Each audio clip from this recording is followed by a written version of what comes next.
김만흠 한국정치아카데미 원장, 박정화 전 청와대 대변인 초대했습니다. 안녕하십니까? 네, 안녕하세요. 안녕하세요. 특검이 조금 전 브리핑하면서 이재용 부회장을 내일 오전 9시 반에 부르고 영장 청구할 수도 있냐고 했더니 원론적이지만 가능성이 있다라고 했다는데요. 영장 청구할 수도 있다고 보십니까? 지금 피의자 자격으로 소환한다고 하는 것 보니 가능성이 있다고 봐야겠죠. 지금 특검의 조사가 본격적으로 삼성 쪽을 향하고 있는 것 같습니다. 그전에 삼성 관련 쪽에서는 제1기획의 김재열 사장 정도만 지금 문제가 됐던 거 아니겠습니까? 네네. 김재열 사장은 지금 그 승마협회 쪽보다는 그 동계 스포츠 영재센터 지원 관련해서 그랬었죠. 지금 승마협회라든가 삼성이 본격적으로 그걸 계기로 최순실 지원했던 부분에 따른 이제 압축이 되고 있는 것 같은데요. 아다시피 삼성 지원 관련은 노승열 부장이 K스포츠사 노승열 부장이 국회 청문회 과정을 통해서 삼성으로 확산될 소지를 보였었고요. 예. 이번에는 본격적으로 장시호 씨가 추가 태블릿 PC를 이제 넘기면서 특검에 넘기면서 나오고 있는데, 이전에 원래 나왔던 JTBC에서 보도했던 태블릿 PC에는 주로 박근혜 대통령 관련 서류들이 들어 있었다면 이번에는 삼성과 주고받은 문건이 많이 들어 있어서 아마 특검에서 중요한 자료 채택한 것 같습니다. 예. 그래서 이전에 소환이 되고 했던 최지성 미래전략실 실장 부회장이든가 아니면 장충기 사장 등도 그동안에 참고인으로 조사가 됐는데 같이 피의자 자격으로 아마 영장이 청구될 가능성도 있다, 이렇게 지적이 되고 있는 것 같습니다. 네. 자, 말씀하신 노승일 부장이었고요. 예, 말씀하세요. 삼성 관련해서 계약서 등이 여러 가지 나왔다 그러니까 시청자 여러분 기억하시는 것처럼 그 덴마크에 있는 정유라 씨가 그 포스트잇을 딱딱딱 붙여서 했다는 그런 내용들이 나올 테니까 이제 실제적인 모든 내용들이 등장한 태블릿 PC에 많이 담겨져 있는 것 같고요. 그다음에 그 특검이 그동안 검찰특별수사본부에서 수사를 하고 난 다음에 제한적인 시간 동안 좀 수사를 해야 되는데 현판식 이후 바로 그 삼성에 대한 수사를 시작했지 않습니까? 그러니까 그에 대한 그게 이제 결과가 거의 막바지에 온 듯하고, 또 그 블랙리스트 관련해서 의외에 블랙리스트 건이 그 혐의들이 증거물들이 이제 나오면서 김기춘 실장의 국정농단에 대한 그 연루 여부 등 이 두 가지 건에 대해서 집중적으로 아마 특검이 조사를 하는 것 같고, 2월 말이 아마 그 특검이 이제 조사 시한인 것 같은데 그 연장 여부가 불투명한 상황에서 그 전에 대부분 중요한 건에 대해서는 좀 조사를 마치려 하는 것 같습니다. 삼성 관련해 갖고는 이제 마지막 대통령에 대한 이제 직접적인 조사가 어떻게 될지 모르는데, 내일 이재용 부회장이 와서 이제 소환돼서 조사를 하고 나면 이제 마지막 남은 거는 대통령에 대한 이제 직접 조사만 남지 않았나. 재반 모든 그 증거 상황에 대한 특검이 대부분 확인을 한 듯한 눈치입니다. 그동안에 삼성과 청와대 쪽 관련을 보면 삼성 측에서는 소극적인 수준의 청와대 강요에 따른 것처럼 얘기를 해왔었죠. 예.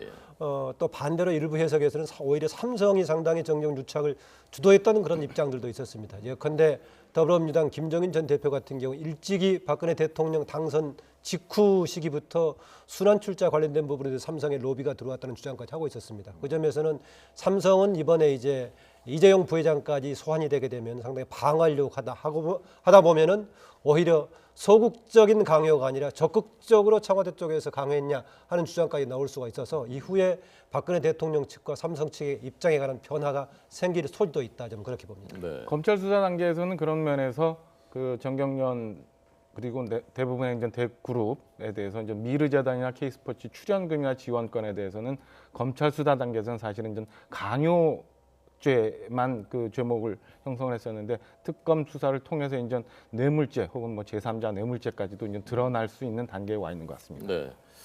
뇌물 공여 혐의의 피의자로 내일 불러서 조사한다는 것입니다. 두 번째 태블릿 PC가 또 나왔고, 이것은 여기에는 최순실 씨의 이메일 계정이 다 있었고 주고받은 이메일이 100여 개가 포함되어 있다고 하니까 부인할 수가 없게 돼 있는 건데요. 최순실 씨는 지금 헌재에도 출석을 하지 않고 특검 조사에도 나가지 않고, 오늘 재판에서는 그 자신의 진술서도 증거로 채택하는 것에 동의하지 않는다. 이것도 결국 좀 시간을 벌자라는 그런 그 전략의 일환으로 볼 수 있는 겁니까? 시간을 끌자는 것으로 볼 수 있겠죠. 그러나 또 하나는 다른 쪽에서 진술하는 과정을 파악하면서 상대적인 전략을 짜려고 하지 않을까, 좀 그런 것 같습니다. 일단은 그동안에 되게 여론과 언론들 통해서 집중적으로 지금 공격의 대상이 되니까 멀리 있었는데, 좀 시간을 끌면서 그동안에 주장됐던 증거들도 지금 일단은 무효화시키는 쪽으로 얘기하고 있는 것 같습니다. 일단 검찰 측에서는 그렇게 얘기했었죠. 오히려 최순실 측이 그런 강요된 거라고 얘기하고 있는데 실제로 강요됐다고 해서 자백하는 거 아무것도 없다라고 얘기하고 있고, 이경재 변호인은 무조건 부인하는 것이 아니라 많은 수천 개에 달하는 증언들이 있는데 그중에 상당 부분은 동의했던 것이고 어떤 것은 강요된 거다 뭐 이렇게 얘기를 항변을 하고 있는 것 같습니다. 네. 애초에 JTBC 통해서 이제 확인된 태블릿 PC의 증거 능력에 대해서 굉장히 의심을 만들어서 재판을 좀 지연시키려고 했는데 이제 새롭게 2015년 중심으로 많이 있었던 태블릿 PC가 등장을 했기 때문에 더 이렇게 미루는 지연 작전이 쉽지는 않을 듯하고요. 일단은 본인의 지금 형사 재판이 헌법재판소에서 이루어지고 있는 대통령이 탄핵에도 굉장히 영향을 미치기 때문에 아마 그 헌법재판소 탄핵 심리에 관련된 모든 핵심 증인들이 안 나오는 것처럼 이 형사 재판도 굉장히 질질 끌어서 탄핵 심판에도 영향을 미치려 하는 의도가 아닌가 이렇게 추정이 됩니다. 예. 자, 오늘 원래 두 분을 저희가 초대한 것은 내일 반기문 전 총장 귀국 이후에 전국 본격적인 대선 전국의 개막에 대해서 분석을 드리려고 모셨는데 조금 전 나온 속보를 먼저 저희가 여쭤보고 분석했습니다. 내일부터 사실상 대선전이 본격적인 막이 오르는 거다 그렇게 얘기할 수 있는 건가요? 그렇다고 볼 수 있겠죠. 귀국은 내일 하는데 네. 하루 전인 오늘 캠프 대변인이 이제 브리핑까지 하고 있는 네, 거니까 하고 있고요. 일정상으로 봤을 때 주요 정당이 하나인 더불어민주당은 이미 당 내부에서 논란이 되고 있긴 합니다만은 무슨 대선 경선 규칙까지 지금 만드는 준비하고 있는 것 보니까 본격적으로 일정이 진행되고 있다 볼 수 있겠습니다. 이게 우리가 조기 대선이 아니고 정상적으로 12월 달에 치러지는 일정으로 보자면 지금이 한 8월쯤 해당되는 날짜 아니겠습니까? 그렇군요. 만약에 그러다 보니까 지금 날짜라면은 모든 게 서둘러야 될 것인데 나머지 정당들이 더불어민주당을 빼놓고 나머지 정당들이 지금 과도기적인 변화 상황이 있어가지고 예전처럼 일정이 안정적으로 진행되지는 못할 겁니다.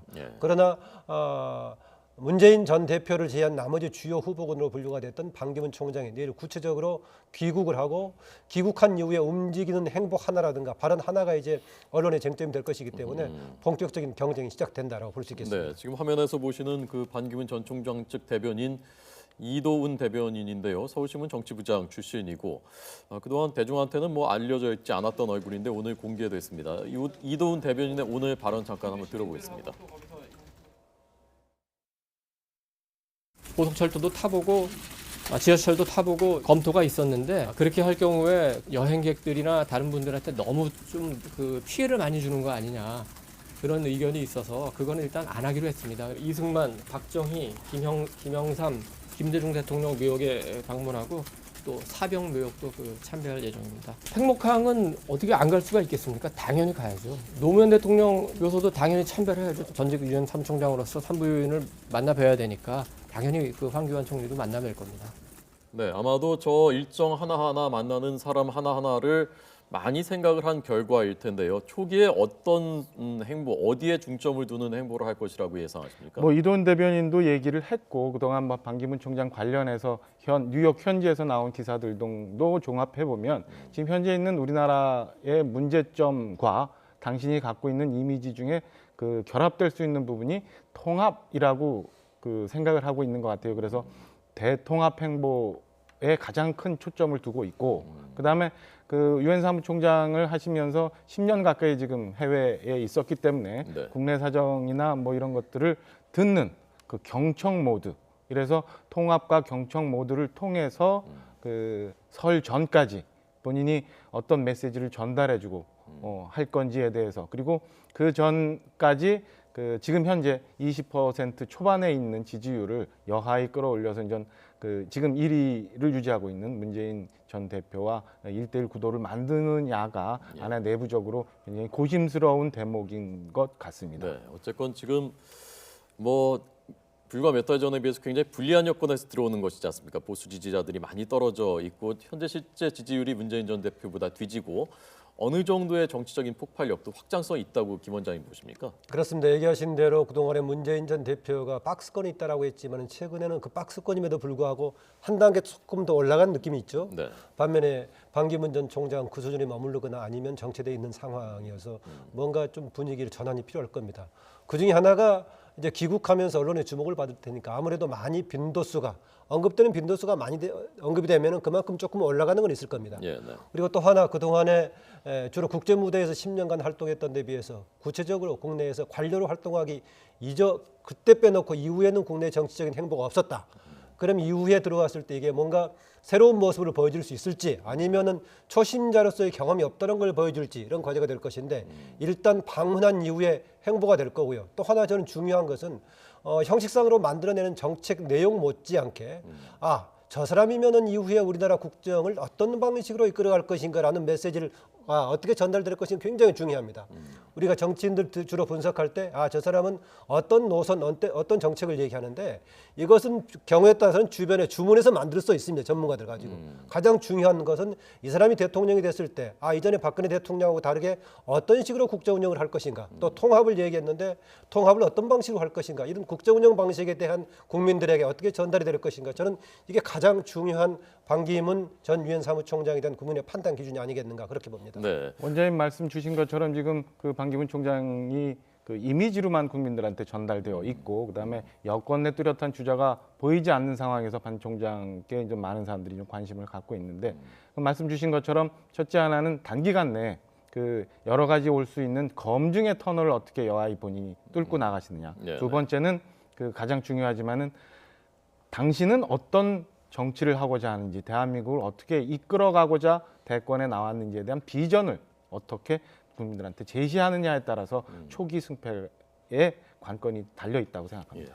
5년 전 생각해 보면요, 그때 그 안철수 돌풍이 불었었고 굉장히 많은 관심을 받았었는데 초심자로서의 좀 미숙함을 더 보이느냐 아니면 내공을 더 드러내 보이느냐 두 가지 이 가능성 중에서 안철수 후보는 상대적으로 그 후자 쪽이 더 많지 않았나, 좀 초심자의 좀 미숙함이 더 많이 드러나지 않았나, 그러면서 좀 하향세로 갔고요, 지지율이. 반 총장 어떻습니까? 반 총장은 두 가지 길이 다 열려 있는 것이지 않습니까? 어떨 거라고 전망하십니까, 두 분은? 일단은 안철수 전 대표의 경우에 당시로만 보자면 그렇게 내려가지는 않았습니다. 문재인 후보와의 후보 단일화 과정에서 밀리면서 그렇게 생겼던 것이고 후보 단일화 과정까지는 경우에 따라서 안철수 당시 예비 후보가 앞서기도 했었죠. 그때까지 유지가 됐는데 이후에 정치 일정 과정에서 밀려나게 됐었고요. 또 하나 안철수 전 대표가 밀려난 결정적인 계기는 반기문 유엔 사무총장이 유력 대선 후보군의 한 사람으로 넣기 시작하면서 좀 지지가 떨어지기 시작했습니다. 그건 이제 최근 얘기고요. 예, 그랬는데 이후에 진행 과정에서는 이제 상당히 미숙함이 드러났습니다. 그런데 반기문 총장은 안철수 전 대표만큼 그렇게 압도적인 지지를 가지고 출발한 게 아니지 않습니까? 안철수 전 대표는 40% 심지어는 50%를 넘기도 했었으니까요. 그 점에서 반기문 총장은 현 상태로서 그대로 머무르다 꺼질 것인가 아니면 들어와가지고 초반에 확 올릴 것인가 이 정도 변수가 될 걸로 보입니다. 그 안철수 전 대표에 대해서는 국민들이 사실은 그 본인이 얘기했던 새 정치에 대한 기대감이 굉장히 컸었지 그렇죠. 않습니까? 그러니까 예. 초기 시작하는 단계에서 반기문 총장하고는 좀 성격이 좀 다른 면이 좀 있었던 것 같고요. 그러니까 안철수 전 대표가 그 새 정치라는 거에 대해서 국민들한테 화답을 못한 측면이 있고 아까도 말씀드렸지만 반 총장은 그럼 과연 그 안정적인 본인에 대한 이미지, 지금 혼란 상황의 대한민국을 여하이 이끌어 나갈 수 있는 그 뚜렷한 비전을 국민들께 어떻게 제시해 줄 수 있느냐. 근데 지금처럼 그 아직은 뭐 특별한 정책도 없고 특별한 비전도 안 나와 있는데 이게 조금 장기간 지속이 되면 초기 그 점핑하는데 어려움을 좀 겪을 거고 국민들이 생각하는 그 수준에 맞는 그런 비전 제시가 있으면 충분히 그 쉽게 단기간에 1대1 구도로 만들어갈 수 있지 않을까 이렇게 추측을 해봅니다. 두 갈래 중에서 오늘 그 뉴욕에서 들려온 소식은 부정적인 쪽들이 더 나올 수 있지 않겠는가 하는 그 생각을 하게 만든 그 동생하고 조카죠. 조카입니다. 예, 동생 기소된 사건. 방기상 씨하고 또 조카와 같이 물려 있는 뭐 뇌물로 이제 여러 가지 처리가 되고 있는 과정으로 해가지고 타격을 받을 겁니다. 물론 이게 우리나라가 계속 이제 뭐 그렇게 가족이 했다고 해서 직접적인 책임이 있는 것은 아니지만 영향을 받을 겁니다. 지금 하나가 터졌는데 이전에 몇 개 나왔던 것들도 있고 해가지고 지금 23만 불 관련도 증거가 없는 얘기라고 했죠. 그래서 바로 오자마자 직접적인 해명을 한다고 하니까 이런 것에 대한 그동안 논란이 됐던 부분이 초기에 쏟아질 좀 가능성이 있습니다. 그리고 적극적인 차원에서는 아까 말씀드렸던 안철수 전 대표의 이야기, 지금 반기문 전 총장 이야기인데 안철수 전 대표가 새정치를 얘기했었는데 새정치를 구체화시키기 위해서는 어떻게 할 것인가. 당시 새정치를 이야기할 때 기존의 증오의 정치를 넘어서자고 했지 않습니까? 예. 굉장히 사람들한테 매력을 보였는데 증오의 정치를 넘어서려면 어떤 증오의 싸움을 붙이고 있는 뭐 제도적인 개편이 필요하다던가 이런 식으로 나가야 되는데 거기에 대한 답변이 없이 가다 보니까 세상에 알다가도 모르는 몇 대 불가사의 중에 하나가 안철수의 새정치다 이런 얘기 나왔죠. 마찬가지로 지금 그 반기문 전 총장이 내걸고 있는 것이 포용의 리더십인데 우리나라의 정치에서 대통령이 포용적인 리더십을 발휘하려면 어떻게 할 것인지 조금 더 구체적으로 국민들한테 던지고 국민들이 그것이 이런 식으로 하면 이게 포용의 리더십 될 수가 있고 그 사람이 반기문이라면 가능할 수도 있다. 이런 정도를 보여주지 않는다면 역시 좀 막연하게 남아있을 수밖에 없을 겁니다. 네. 반 총장 관련해서 그 오늘 브리핑이 있었던 마포 사무실, 그다음에 뭐 여러 보도를 통해서 여러 가지 사무실이 좀 등장을 하더라고요. 네. 굉장히 그 직접적으로 그 반 총장의 그 교감하에서 움직이는 분들도 있고 자생적으로 움직이는 분들도 있고, 그러니까 그 내일 저 귀국을 하시면 그 굉장히 그 긴박하게 돌아가는 대선 전일 텐데 그 캠프 조직을 어떻게 초기에 정리를 하느냐, 그에 따라서 그 있을 수 있는 검증 터널에 얼마나 효과적으로 대응하느냐, 그리고 당신께서 그 건에 대해서 개인기를 얼마나 발휘할 수 있느냐, 이런 것들이 초기 승패에 영향을 미칠 거라고 보입니다. 예, 처음 와서 지금 그 국립현충원 가서 이승만, 박정희 전 대통령, 김영삼, 김대중 전 대통령, 그다음에 나중에 봉화마을까지 다 가겠다는 것이지 않습니까? 이 말씀하신 게 중도 통합 행보를 하겠다라는 상징적인 것을 오늘 그 발표를 한 것 같은데 이게 그런데 정체성이 뭐냐? 반기문 총장이 지금 보수 후보냐 아니면 뭐 제3지대 후보냐? 그래서 중도 쪽을 잡으려다 보니까 보수가 결국 기반이 돼야 대선을 해볼 수 있는 건데 그쪽을 오히려 놓칠 수도 있는 것 아니냐, 뭐 그런 분석들도 나오는데 그 가능성에 대해서는 어떻게 보십니까? 뭐 둘 다 해석이 가능할 겁니다. 확실하게 어느 한쪽을 구심점을 가지고 넓히는 게 필요하다 이런 얘기도 가능하겠고 미리 어느 쪽의 성향에 대한 걸 할 필요 없이 전체 포괄하는 전략도 가능하다. 네. 그게 새로운 시대의 중심 아니겠니 이런 얘기입니다. 그런데 저는 일단 이런 방향의 가능성을 어디서 타진 않느냐, 저는 캠프 구성에서 볼 수 있다고 봅니다. 아까 대변인을 포함한 몇 사람의 경우에는 언론인 출신입니다만은 현재까지 나머지 캠프 구성원들은 대개 두 성분으로 돼 있죠. 네. 외교관 출신들하고 주로 이명박 정부에서 활동했던 사람을 중심으로 돼 있습니다.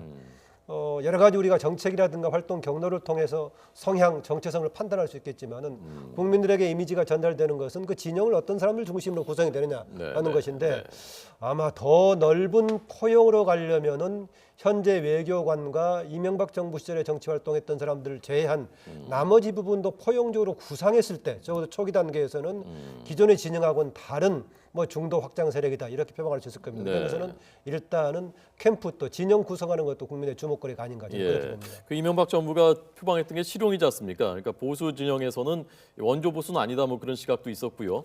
곽승준 교수도 거기 지금 그 포함되어 있는 인물이고 박 대변인께서도 이명박 정부 인물 인사하지 않습니까? 예, 그렇죠. 예. 근데 뭐 그쪽에 좀 연관되어 있는 건 없으신 거죠? 뭐 지금? 그런 건 없고요, 아직 네. 없고 그 아마 몇몇 분들이 개인적인 자격으로 그 곽승준 교수를 비롯해서 거론되는 몇몇 분들이 이제 개인적인 자격으로 그 반기문 총장을 돕고 있는 걸로 알고 있습니다. 근데 그 아까 말씀하신 것처럼 저희가 8, 9년 전으로만 시계를 좀 돌려도 그때 그 이명박 대통령이니까 진보 정권에서 보수 정권으로 넘어가면서 이명박 대통령의 개인적인 역량도 있었지만 네. 그때 당시 국가가 굉장히 갈기갈기 찢어져 있었어요. 갈등과 분열 뭐 이런 것들을 기억하실 텐데 그런 면에서 지금도 친박 패권 못지않게 이제 친문 패권에 대해서 우려가 굉장히 많이 나오고 있는데 그런 면에서 아마 반기문 총장 쪽에서는 통합 이런 것들을 내세우려 나가는 것 같고요. 그 좀 전에 앵커 말씀 주신 것처럼 만약에 반기문 총장이 성공을 하고 그 순탄한 길을 걷기 위해서라면 그 대표적인 뭐 충청 출신이라거나 아니면 뭐 외교관 출신이라거나 아니면 지난 정부에 일을 했던 분들, 그러니까 통합의 걸림돌이 될 수 있는 분들은 사실은 그 주변에서 이 선으로 후퇴해서 초기에 안착할 수 있도록 도와주는 것도 한 방법이 아닌가 이런 생각이 좀 듭니다. 네, 자 저희가 앞서 말씀 예고했었던 대로 헌법재판소가 그 통진당 해상 결론을 미리 청와대가 알았던 것이 아니냐, 그 김영한 전 수석의 비망록 그거를 비춰봤을 때 그 의혹이 있었습니다. 그 문제에 대해서 조금 전 그 해명을 했는데요. 재판관 누구도 미리 알지 못했다. 그리고 아마 비서실에서 수집한 정보로, 그러니까 청와대 비서실이 수집한 정보로 그런 추론을 한 것으로 보인다. 청와대가 재판 결과를 확실히 알지 못했고 어느 재판관도 미리 알지를 못했고 선고 당일에 최종 표결을 하고 그리고 그 다음에 서명하고 선고했던 것이다라는 해명을 했습니다. 자, 두 분한테요. 딱 그 한마디씩만, 만약에 본인들이 반기문 전 총장을 지지하는 입장이고 참모라면 들어와서 요거 하나 지켜라라는 조언을 만약에 하신다면 어떤 거 하실 건지 그거 짧게 여쭤보겠습니다. 저는 이미 말씀드렸는데요. 이전하고는 다르게 대통령이 됐을 경우는 어떤 방식으로 국민을 포용하고 또 세력을 포용해서 새로운 정치를 보여줄 것인가 이 전략과 구체적인 메시지를 국민들에게 전해주는 게 필요하다라고 봅니다. 네. 저는 뭐 원장님 아까도 말씀 주셨지만 그냥 레토릭으로 입으로 나오는 것, 그다음에 겉으로 드러나는 것 말고 국민들께 어떻게 진심을 보여줄 수 있느냐 하는 그 진심 어린 메시지와 진심 어린 일정 그리고 그 진심을 갖고 있으면 성공을 하실 수 있으리라고 믿고 있습니다. 네, 통합과 진심 아마도 그것이 관건이 될 것 같습니다. 두 분 잘 들었습니다. 고맙습니다. 네.